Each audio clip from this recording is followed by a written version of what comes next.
Benarkah Rizik cinta NKRI? Tapi kok takut pulang? Lebaran pun di Yaman. Setelah lumayan lama tidak terdengar, akhirnya Imam Besar FPI Habib Rizik Syihab berbicara dari Yaman lewat rekaman suara. Rizik berpesan kepada para habaib dan ulama untuk cinta kepada tanah air dimanapun mereka berada.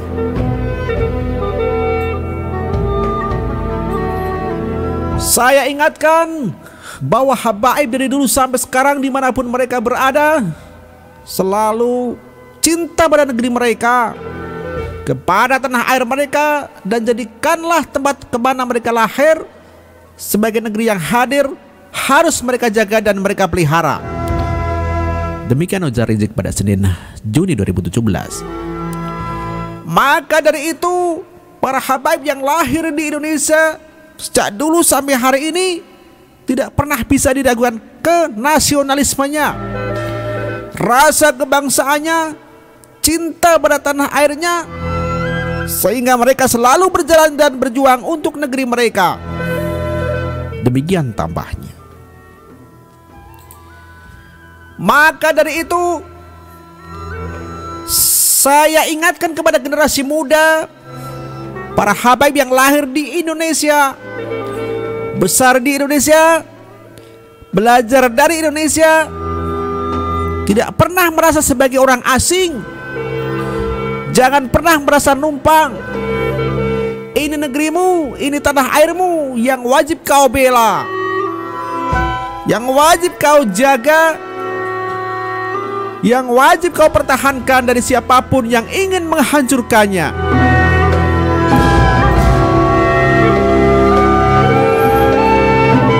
Demikian tambahnya.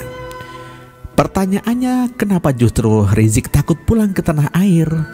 Padahal kan Rizik itu juga merupakan seorang habaib, warga berbumi, dan katanya cinta kepada NKRI. Ini kenapa milih berlebaran di Yaman dan bukan di negara tercinta Indonesia? Seharusnya kita bertanya kepada para habaib, ya khususnya pada Habib Rizik Syihab, kok bisa Rizik yang katanya adalah ulama, panutan ulama dan juga warga pribumi, justru pergi dan takut pulang ke tanah air? Kok bisa orang katanya nasionalismenya tidak diragukan lagi, malah lari dari tanah airnya, dan sudah disuruh pulang pun tidak mau pulang? Jika Ibu Pertiwi bisa berbicara langsung kepada kita, mungkin saja Ibu Pertiwi akan marah kepada kita yang mengaku sebagai pribumi. Lalu apa pantas orang seperti itu disebut sebagai orang pribumi yang nasional dan cinta tanah air?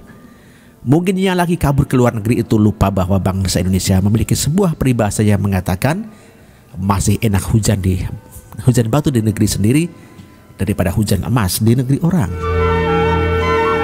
Lagi-lagi jika Habib Rizik dibandingkan dengan Ahok, ya jelas sangat jauh berbeda. Ahok itu kesatria, sementara Rizik terlunta-lunta di negeri orang. Dibandingkan dengan Rizik, Ahok lebih berkualitas dari berbagai sisi. Dalam menghadapi kasus hukumnya, Ahok itu tidak lari ke luar negeri seperti halnya Rizik Syihab. Selain itu, Ahok mampu betul-betul mencintai negeri dan rakyat Indonesia sebagai pribumi. Ahoklah salah satu contoh pribumi yang taat hukum. Bahkan Ahok rela sekuat tenaga membenahi DKI Jakarta. Ahok tak takut walau harus menjadi musuh banyak orang jahat. Semua Ahok lakukan demi negara, demi menjaga uang rakyatnya dari para maling dan preman-preman yang menjadi penalu bagi rakyat Indonesia. Bahkan mungkin saking perkasa dan bersihnya Ahok, tidak sedikit lawan yang stres, kehabisan akal, hingga harus secara politis mengahokkan. Sampai-sampai banyak orang yang rela menghambur-hamburkan uang ratusan miliar hanya untuk menjatuhkan Ahok.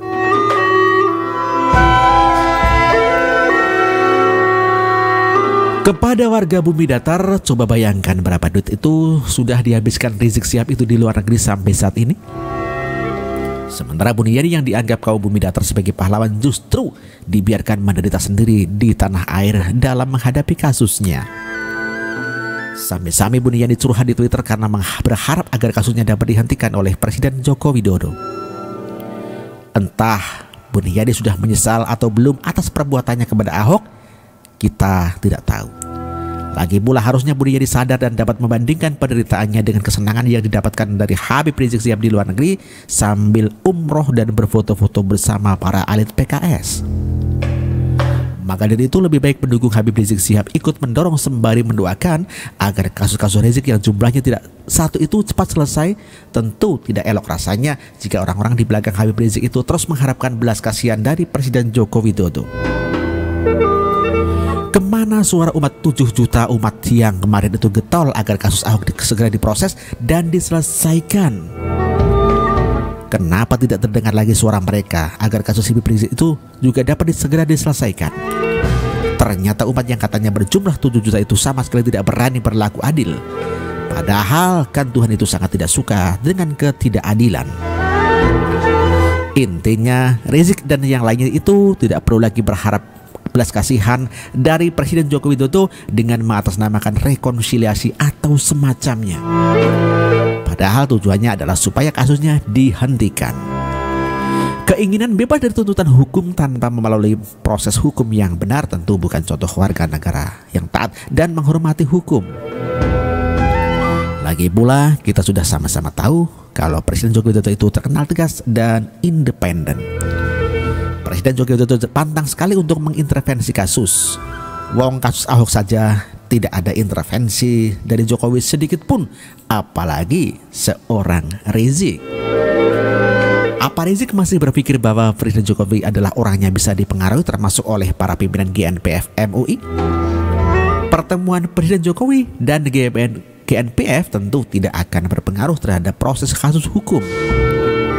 Ya, kasusnya khusus adalah Rizik. Ya, GNPF tentu tidak akan berpengaruh terhadap kasus hukum. Pertemuan Jokowi dengan GNPF tentu tidak akan mempengaruhi daripada proses kasus hukum Rizik. Mari kepada Rizik agar legowo menjalani kasusnya. Segeralah pulang ke tanah air dan dukunglah para penegak hukum agar segera menyelesaikan kasusmu. Sebagai panutan dan teladan bagi para pendukungmu, sebaiknya selesaikan dahulu seluruh kasusmu. Buktikan saja bahwa dirimu tidak bersalah. Indonesia adalah negara hukum dan semua warga negara sama di muka hukum. Equality before the law. Kalau tidak bersalah toh tidak akan dihukumkan? Lagian mau sampai kapan Anda ini lari dari kenyataan hidup dan takut pulang ke tanah air? Mau sampai kapan Rizik bolak-balik ke berbagai negara seperti Malaysia dan Yaman hanya untuk memperpanjang visa? Itu tentu sangat menguras kantong Anda kan Habib? Siapa yang tahan keluar duit terus untuk memperpanjang visa berulang-ulang agar tetap bisa tinggal di Arab? Kalau hanya Rizik seorang masih mendingan ini beserta seluruh rombongan keluarga, apa tidak mahal tuh biayanya?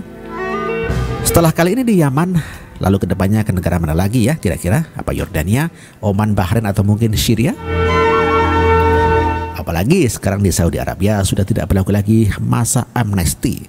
Saudi juga sudah mulai semakin tegas bagi siapa saja yang overstay atau tidak memiliki izin tinggal. Apabila tertangkap minimal harus bayar denda. Jika tidak bisa bayar denda malah bisa dipenjara. Jadi segeralah Rizik pulang ke Indonesia dan selesaikan semua kasus hukum yang dituduhkan kepadamu. Kalau misalnya Rizik merasa difitnah, ya mari hadapin saja. Ya dihadapin saja. Bukannya yang menfitnah akan kalah, bukannya kebenaran akan selalu menang. Buat apa takut kalau memang tidak melakukannya? Kalau memang Rizik tidak merasa bersalah, ya tidak perlu takut pulang. Jalani saja prosesnya. Begitulah seharusnya.